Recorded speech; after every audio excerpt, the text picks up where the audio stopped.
इत्थे मेरा कारी अब्दुल हफीज फैसलाबादी बोलदा सी आंदा काश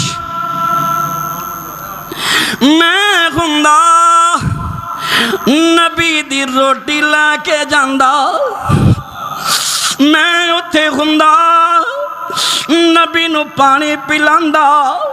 अल्लाह अल्लाह ये जानदा है दरत उस्मान ही जानदा है मेरा कारी कहंदा गया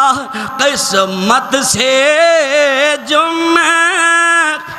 तेरा ज़माना पाता आका किस्मत से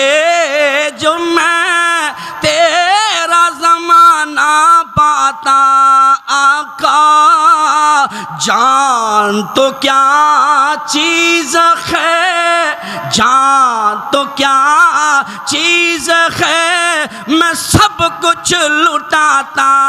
आका तो जो मेरे घर और मेरी मस्जिद